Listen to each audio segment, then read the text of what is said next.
Hey guys, it's Tah. Welcome back. And if you're new, welcome. Thanks so much for stopping by. I really appreciate you. So for today, we're going to do our mid-month wrap-up for July. For July so far, I have read 12 books. Well, technically 11 with a DNF, but I read most of the DNF, so let's talk about that. Alright, so the first one I'm going to pop up here is The Black Chapel by Marilyn Cruz. I did get this one on my TBR, and I read it. This one is about Scarlett, who is a stripper, and she doesn't want to be, but she has money she needs money. If not, she can lose her house, which her dad built. Her dad needs chemo, so she has to pay for that. So, in order to make ends meet, she has to be a stripper. Well, for her, that's like the easiest thing. And then here comes Michael. He is a millionaire, billionaire, one of the two. And he basically sees her, but instead of it being Scarlett, it's Samantha because that's her stage name. And he instantly falls for her. Like he wants to get to know her better or whatever, but she has a strict rule. She doesn't date guys that she meets at the strip club. So she winds up going to church with her friend. They dragged her down there, and she met him again at church, and he asked her out. On the first date, he basically proposed. It was like, I need you to marry me, be a fake wife, because he wants the inheritance from his mom, and I forget how much it is exactly, but I want to say it's in the billions. So in order for him to get that, he has to have a legit wife. So he basically is like, hey, let's get married. So she thinks about it for a while, and then she finally decides. And it's like the ups and downs of this relationship, her meeting the mom and figuring all this out. And the bad thing is the mom she keeps saying something about sending someone to follow them or make sure like this is legit. And she's so scared that she's going to ruin it because of where she works.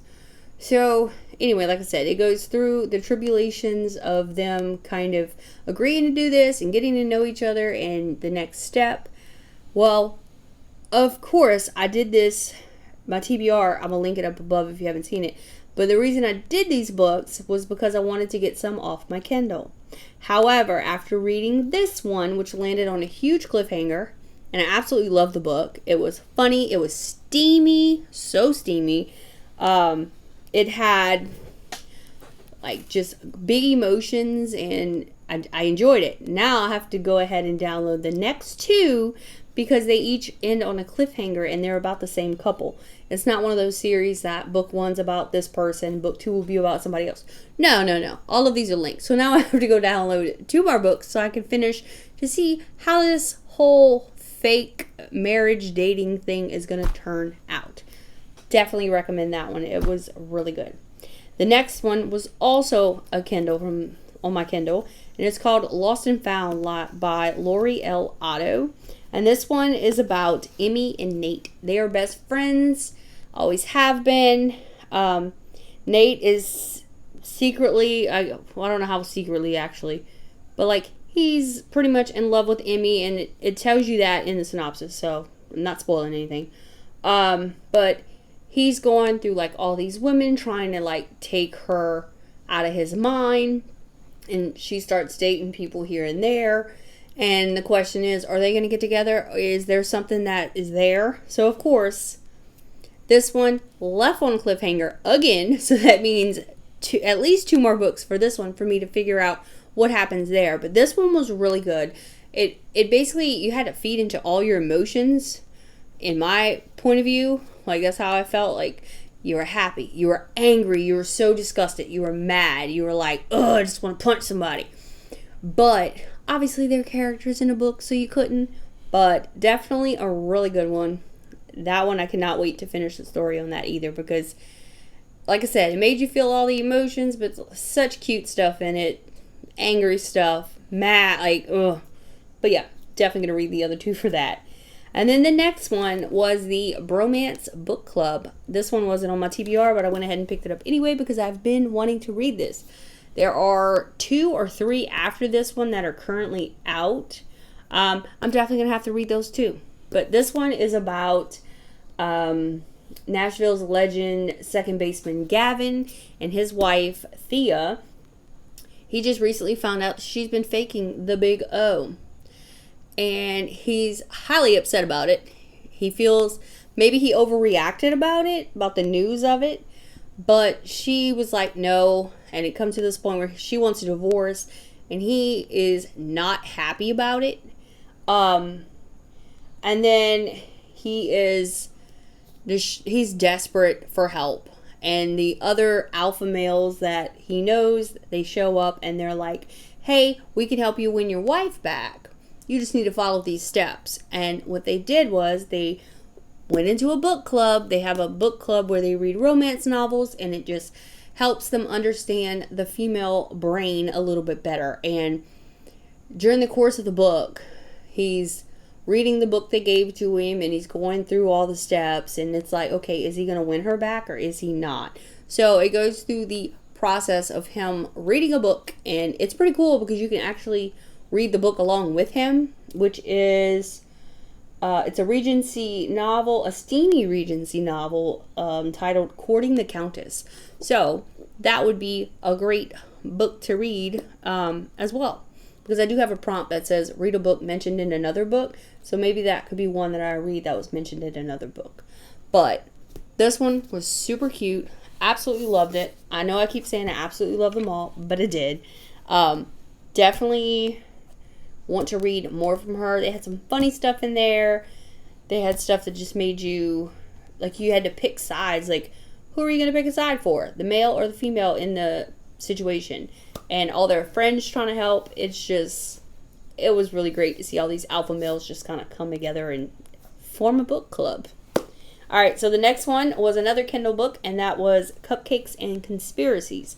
And in this one, we have Holly, who is basically facing a divorce from her husband. And then there is her sister, Crystal, who still lives in their hometown, in the house that I think it was her dad's house. Because her dad also had a bakery, which Crystal runs. And this one was like a little mystery you had to solve, because Holly comes back and she figures out kind of what's going on with the bakery. And then somehow or another, someone who is very allergic to peanuts got a peanut contaminated cupcake, and they're blaming Crystal for it. And she knows she didn't do it because her dad was highly allergic, so they always made sure never to put any type of like peanuts in their cupcakes. So you're going along with these people and you're trying to figure out who put the peanut in the cupcake that this man ate, and basically trying to ruin certain people's lives in this town. So it was a fun little mystery to solve. It was very clean. If you are a person who likes clean books, no cussing, no sex, no really not any violence, that type of thing, this would definitely be for you, because there was none of that. But it was a cute story that you kind of got sucked into because you wanted to know who done it. So it kind of felt like a game of Clue, really. It was great. And there are quite a few books for that series as well. It is not just the one. So I might tap into that one too. But you see how this is going. Like, really, it was meant to clear out the Kindle, but at this point, I feel like I'm adding more to it. Alright, so the next one I read is 9 Perfect Strangers by Leanne I'm not even going to butcher her name. I'm not. Leanne M. She also wrote Big Little Lies, which I did not read that book, but I did watch the series, and I want to say it was HBO. I could be wrong. But she wrote a series. She wrote a book, and it turned into a series. Big Little Lies. Absolutely loved it. So I decided to give this one a shot. And this one will be a Hulu series in August. I thought it was out already. That's why I went ahead and read the book. But I have a whole nother month to wait. This one is about 9 people who decide to go to a spa-type resort. And they all have their own reasons for going there. Whether it be, I need to lose some weight. I need to cleanse my mind, whatever. They all go here, and the main character, Frances, I believe is her name. Yes, Frances is a older lady who she is a romance novel writer. She just experienced her first rejection and a very bad review. So she goes and she's like, you know what? I'm just going to go get some downtime, some relaxation time. Well, what they didn't realize when they were going to do this is what's the words I'm looking for? Some of the things that they have to do, they didn't realize they were going to have to do it. And they wind up, all 9 of these people wind up kind of sticking up for each other type thing. And they go through this whole process with the person who is in charge of the resort. And she's kind of freaking crazy. So that's kind of where the suspense, I feel, because it wasn't, I wouldn't say it was like a thriller, but like it did have some suspense in it, and I really enjoyed that aspect of it. But like, I don't want to give it away. That's what I'm trying to like choose my words very carefully, without ruining what is happening. So I guess I can kind of say like within the first chapter, you're going to learn that the person who was in charge of the resort had like a out-of-body death experience type thing, and it made her change her ways. So she decided to open this resort to help people, and it just gets kind of out the box. And like some of the back of the book, like Stephen King says, funny and scary. Yes, it's funny. I wouldn't say it was scary per se, but definitely a little intense in parts. It just, I don't know, it was a gripping story. It sucked me in. I didn't lose any motivation to read it. Like, I wanted to finish it because I wanted to know what is wrong with this woman. Why is she batshit crazy type thing? And what are these people going to get out of this? And how are they going to do when they leave? And it was just great. Great. All right. So the next one I read was Claim Me by Jay Kenner. This is the second one in the series.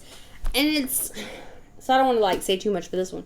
But for the first book, it was this girl, she was approached by this guy named Nikki, was approached by Damien, and he basically was like, hey, I want to basically I want you to pose for a portrait, a nude, whatever, $1 million for it. So she agrees. And the first book goes through the process of them kind of like getting to know each other and her doing what he asked her to do. And then in the second book, it kind of picks up from that point, and you're going to see like, are they meant to be? Are they not meant to be? So it just goes through that. And there's one more book behind this one.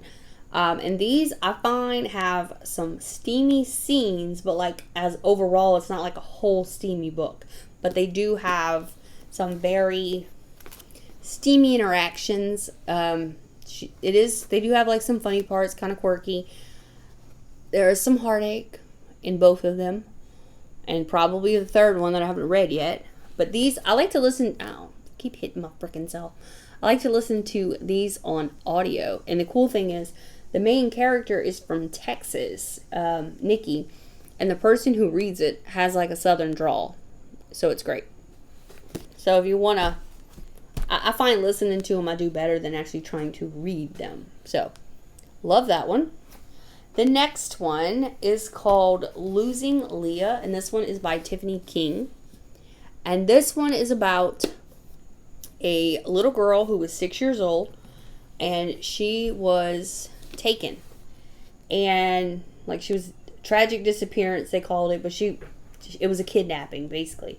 And it says, disappearance of a twin, Leah, was taken while Mia was left behind with her family. And she said, like, they never fully recovered as a family because this happened. You know, her sister was taken and never could find her. Well, deep in Mia's mind, she's got like dark areas, and she feels like she's being chased by like this ominous cloud. She gets these really bad headaches, and She tries to hide it to appear okay, but obviously she's not. And her twin sister Leah, she was thrust into a world of abuse and fear by a disturbed captor, mother as she calls her, and she basically, it says 10 years later, any recollections of her former life are nothing more than fleeting memories except for her twin sister Mia. And as Leah tries to gain the courage to escape, Mia's headaches grow worse. Soon both sisters will discover their fates are linked in ways they never realized. So this one you're reading and it's going along. You're like, okay, she got taken. This is what's going on. You know, it goes back and forth the point of views. And then it takes like this big plot twist. And you're like, what? So you finally settle into that plot twist. Then you're moving along. And bam, here's another one that you didn't see coming. So this one had multiple plot twists. A very dark storyline. Like I said, it's about a child being kidnapped at the age of 6.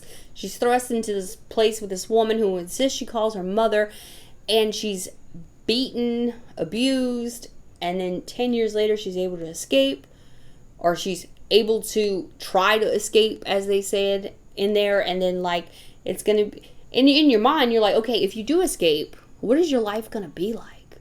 All you know is this abuse and this place you've been put 10 years. That's a long time to be in captivity by somebody. So this one, those plot twists got me. I did not see that coming at all. So this, I read this in one day. It's not super long. It's a little bit over 300, like 314 pages. So yeah, I want to see what else Tiffany King wrote, because I do like the way she writes. And I just want to see what else is out there for her. Alright, so the next one was the DNF. This one is called Her, and as you can see, I still have a bookmark in it. This one, it sounded like it was going to be great. It really did. Basically on the front it says, you don't remember her, but she remembers you.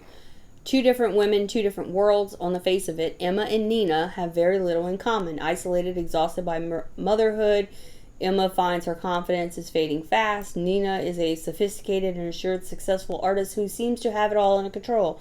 And yet when the 2 women meet, they are irresistibly drawn to each other. As a friendship develops and Emma gratefully invites Nina into her life, it emerges that someone is playing games and the stakes could not be higher. So when you hear that, you're thinking, oh yeah, this could be great.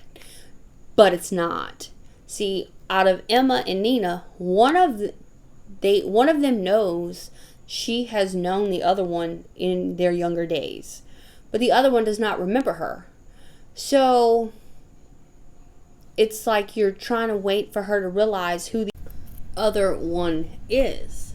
But the thing that really annoyed me the most with this book, and like I said, this book is 261 pages, and I read up to page 199. So I literally have 62 pages to go, which is not a whole lot. But I can't handle it anymore, because when you're reading it, let's say one character is like, hey, let's get a drink. And you know, you go through the process of that. Well, like the next chapter, because it switches from Emma to Nina with their point of views. Well, the next chapter, the opposite character is explaining basically exactly what just happened. And I thought I was going crazy when I was reading this book, because I'm like, I just read this. Like, I literally just read almost the same scene except from another person's point of view.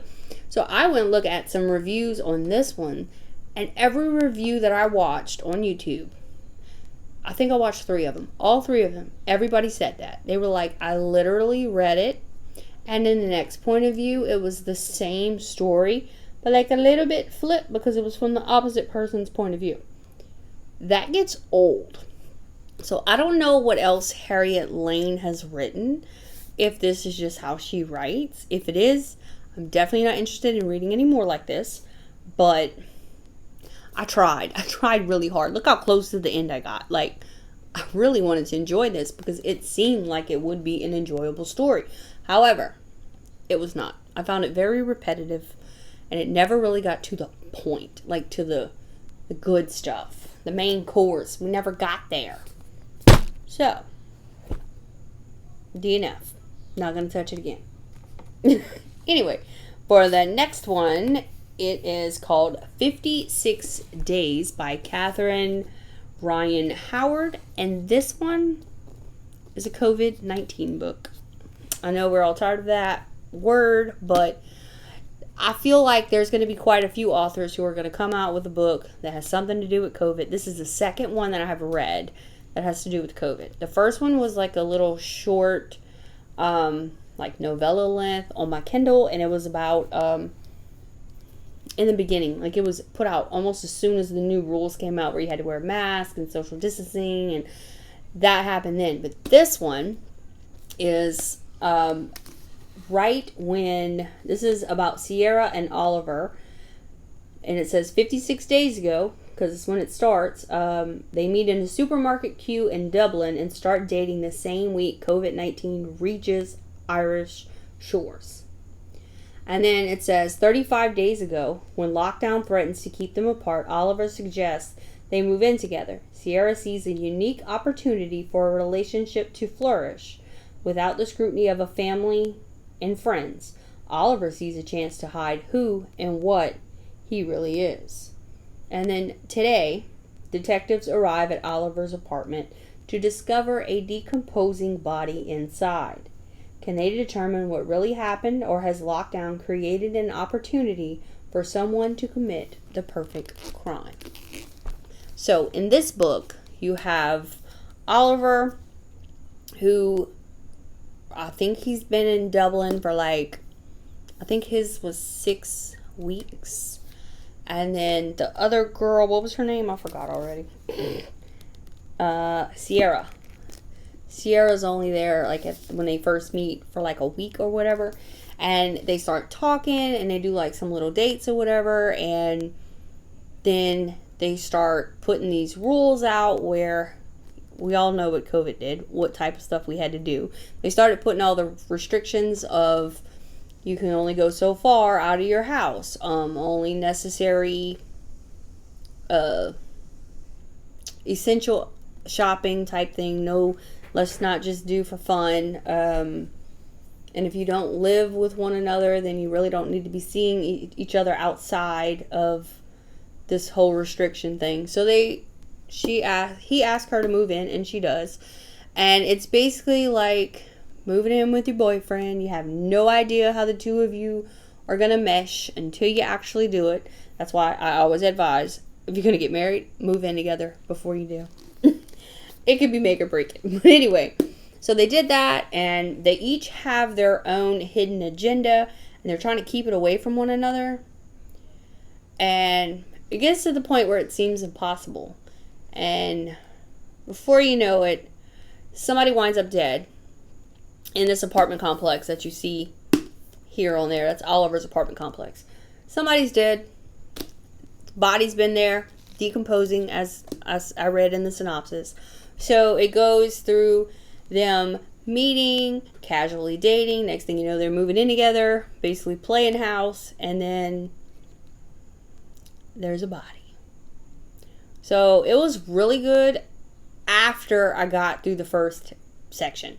I don't even remember the actual page number, but I want to say the first 140 pages I struggled with, because I was like, what is the point? Where are we going to get to this plot that they keep talking about? And it finally came, and when it did, it came. It delivered. The back half of this book delivered so hard. I absolutely enjoyed this. Now, am I going to make it a habit to read books featuring COVID-19? Probably not, because the first half of the book is going to be stuff we had to do, we already know, and who wants to relive that all over again? I know I don't. So, I'm not saying I'm never going to read a COVID-19 plot-based book, but for this one, first 130, 140 pages, it was tough. It took me a few days to get through. That second half of that book, and this book is 307 pages, 305. That second half of that book, it took no time at all. Like, before you knew it, I was done. I was like, wow. So yeah, once the plot kicks in, really great book. For me, it was just boring in the beginning, but I would definitely read it again if I was a rereader, which I'm not. But like, to see any clues in the beginning that kind of leads to what actually happened. Yeah. But I tried to do the reread thing. I just can't. I tried a book 10 years later and I just couldn't, because I could predict. Like, I don't like to know what's coming before it comes, if that makes sense. Weird, I know. And anyway, the next 3 books kind of all go together. It was just I want something to read, but nothing too serious. So I found this little series. I want to say there's 10 books, maybe 12. I think I'm going to go with 10. 10 sounds like a good number. Anyway, this is Alessandra Hazard. I will put the first book here for you to see it. And the series is called Straight Guys. And it's basically like this little series where there's a straight guy and there's not a straight guy, whether he be bi or gay or whatever. Something happens between the two, and before you know it, the straight guy is leaning towards whatever the other person is. Like, it was entertaining. It wasn't anything to write home about, but like I said, it made the time fly, and I read like 2 of them in one day. I read the first 2 of the series, and then I read the half, as they call it, that they write later. So it's just something to pass the time with. It's not award-winning or anything, but it does have some entertaining aspects to it. It is rather steamy. If you're into that, check it out. If you're not, meh, it is what it is. But I rather enjoyed it. So I think I might keep that series kind of like on the back burner, where if I have a day where I'm like, I don't want to start a new like a new book or a new series at this point. I just want something to kind of fill my time with. I can see picking one of these up just to kind of fill my day with it if I wanted to read something, but not something I had to be super involved in, if you get what I'm saying. So yeah, that is what I've read so far in July. And if this month continues and I'm in this really good mood to read, who knows how many books are going to be done, read, completed by the end of July. Because I still have half a month to go. So we shall see how that turns out. Hope you guys enjoyed. I hope I'm getting better with these, in your opinion. Because in my opinion, it really doesn't matter. You're the one watching it. So let me know. Am I getting better at it? Do I still suck at this? I don't know. I'm trying, guys. So, have you read any of these? Let me know down below how you felt about them. If you had same view, similar view, different views, hey, let's talk about it. So, I will see you guys in the next one. Bye, guys.